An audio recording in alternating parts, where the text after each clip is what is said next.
Olá, eu sou Natasha Seixas, psicóloga clínica, e hoje venho falar sobre sentimentos de um bipolar.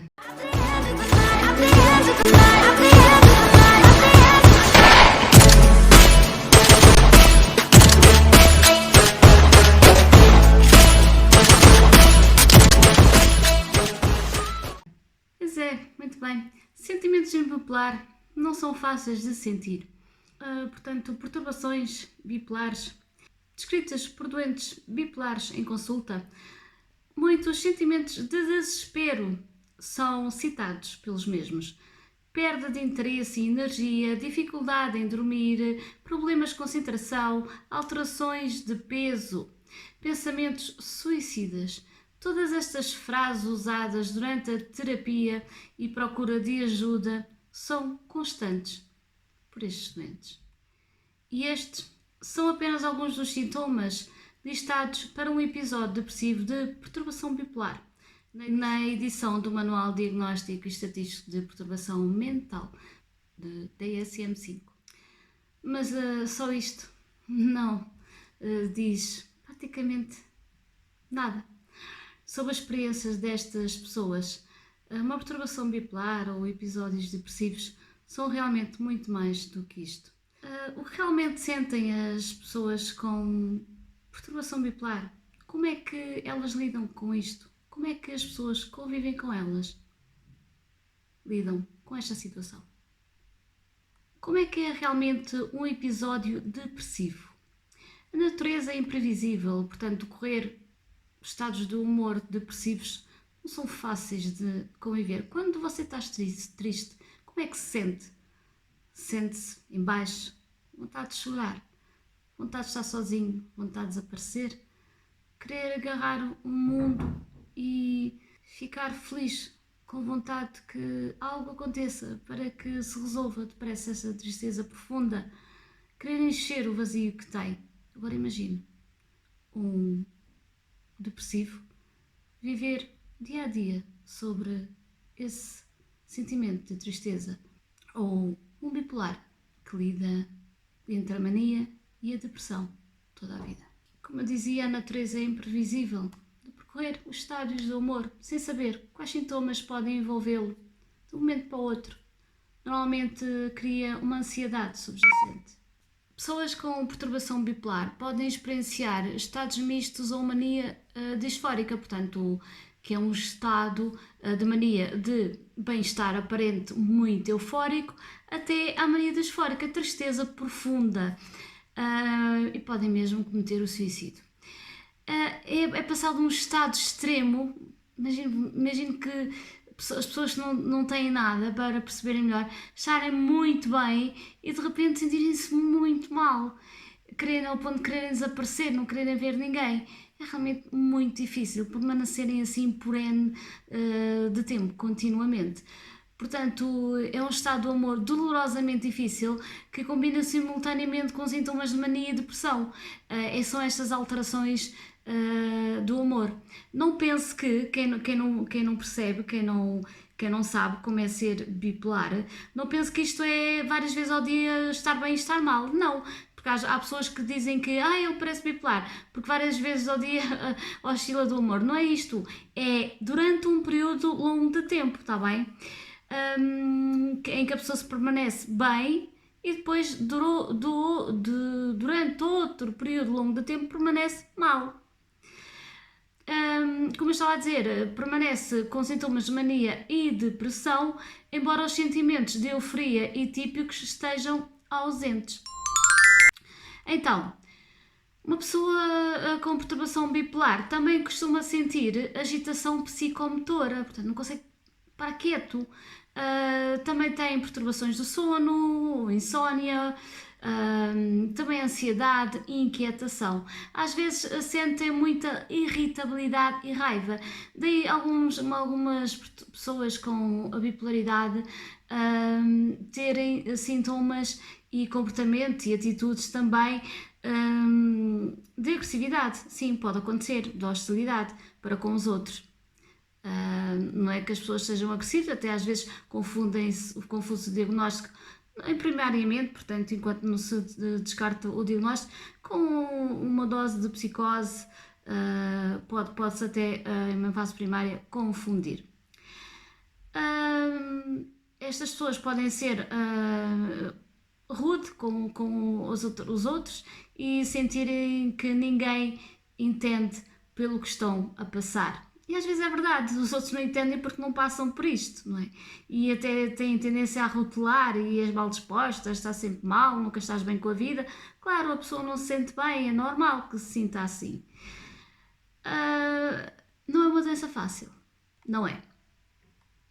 Até porque estas pessoas podem ter esta hostilidade e não quererem já interagir com ninguém. Podem ter momentos assim, desta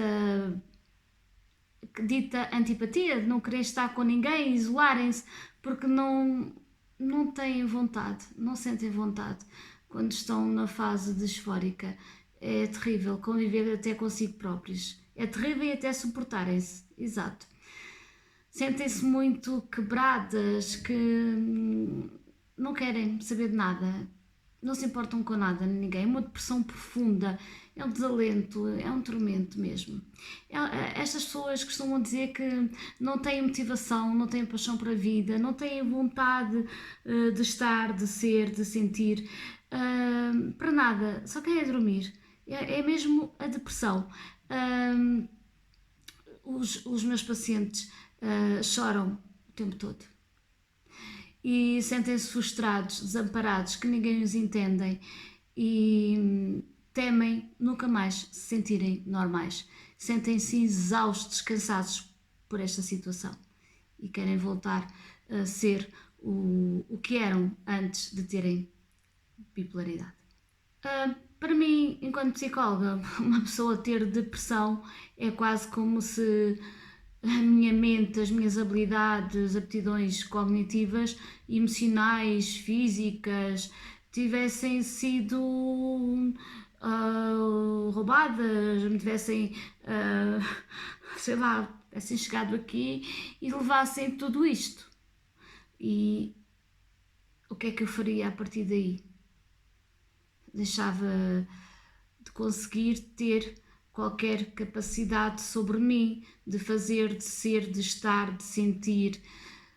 Ficava completamente dependente do meu estado emocional, que não me deixava agir, me deixaria agir. Portanto, é isto que os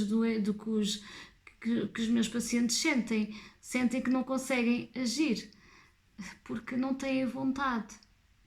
E isto exige muita energia deles próprios, uma energia cognitiva, um prestar de atenção e entender que os outros, do que os outros estão a dizer e do que os outros estão a fazer, a ser, estar, ler, escrever. É difícil criar frases fluentes, um discurso fluido, coerente, persuasivo e manter as conversas com as outras pessoas quando está nesta fase. Por exemplo, passado um episódio depressivo para um episódio maníaco e hipomaníaco, a pessoa já não se sente ineficaz. A pessoa já se sente com capacidade de levantar, fazer tudo ao mesmo tempo, tem energia para tudo. Então a pessoa aí já está bem. Aparentemente a pessoa já está bem, já está produtiva, a pessoa consegue fazer 1001 coisas. A pessoa sente-se bem, tem vontade de viver e está feliz, não é? Aí está como ela deseja, nas primeiras 15 horas ela não está privada de sono, porque ela já teve muito tempo a dormir, muito tempo cansada, então a pessoa aí já se sente bem. Como tentar curar estes sintomas que a pessoa já começa a ficar familiarizada? Portanto, a cura, aprender. É importante que a pessoa comece a aprender os seus gatilhos. Então isto tudo convém procurar um psicólogo e tomar consciência daquilo que se é e aceitar também. Então, prevenir e minimizar episódios depressivos e maníacos. Como é que isto se faz? O primeiro passo é tomar consciência do que realmente a pessoa está a experienciar. O primeiro passo é tomar consciência do que a pessoa está mesmo a experimentar, a vivenciar. Este é o primeiro passo. Como é que isto se faz? É prestar atenção aos primeiros gatilhos, o que a pessoa está a sentir, os primeiros sintomas, é muito importante. Então aí, pegue numa caneta e num papel, o seu bloquinho, arranje e comece a escrever. Que sintomas são estes? Acontece sempre no primeiro episódio. Comece a escrever para não se esquecer e veja se é igual, se é da mesma forma, o que o leva a isto, o que é que comeu antes disto, o que é que fez antes disto, o que é que aconteceu, com quem falou, tudo ao pormenor. O que é que o cansaço significa para ti? O que é que a perda de energia significa para ti? Quantas horas normalmente dormes quando começas a sentir que realmente o episódio depressivo aparece? Quais são os primeiros sintomas do episódio depressivo para ti? O que é que tu fazes para manter o teu estilo de vida saudável? Desde o exercício físico, a comida saudável, qual é o tratamento que tu fazes para a bipolaridade, se houve alteração da medicação ou não, quantas horas tu dormes, se na alteração desse estado ciclotímico, o que é que aconteceu? Dormiste bem? Houve alguma alteração? Começaste a dormir mal? Os sonhos? Se foram pesadelos? Escreve tudo, anota tudo antes desse estado. Segundo, cria uma rotina. É muito importante criares essa rotina para ti. É importante para todos nós que não temos essa doença bipolar, quanto mais para uma pessoa que já tem essas alterações de humor. Imagina que tens um trabalho, porque há pessoas que têm a perturbação bipolar e que trabalham. Há outras que têm num grau mais profundo, que envolve a psicose também, e não conseguem trabalhar, vão mais cedo para a reforma. Mas há outras que ainda se mantêm. Imagina que tens um trabalho que é de turnos, o que torna tudo mais complicado e implica, portanto, não ter as rotinas. Ou imagina que tens um trabalho em que tens que acordar bastante cedo porque trabalhas longe. Então, se o teu trabalho obriga que te deites mais cedo para que não tenhas privação do sono, então cria rotinas.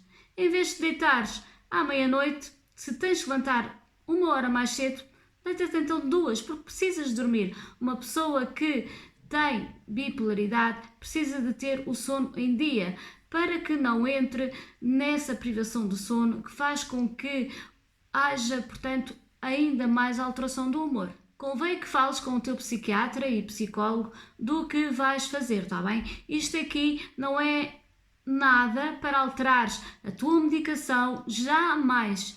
Isto não altera em nada a medicação, tudo o que o psiquiatra ou o psicólogo mandaram fazer. Isto não é nenhuma receita, isto são apenas algumas dicas e convém que fales com o teu psiquiatra e psicólogo antes de as fazeres. Busca ajuda nos teus entes queridos, se realmente eles não são pessoas tóxicas, eles te ajudam, até nos teus amigos, quando eu digo entes queridos, pessoas que tu tens confiança e sabes que realmente podes contar com elas. Regula o teu sono, come alimentos nutritivos, medita se gostas de meditação, atividades que te são prazerosas e que te dão calma.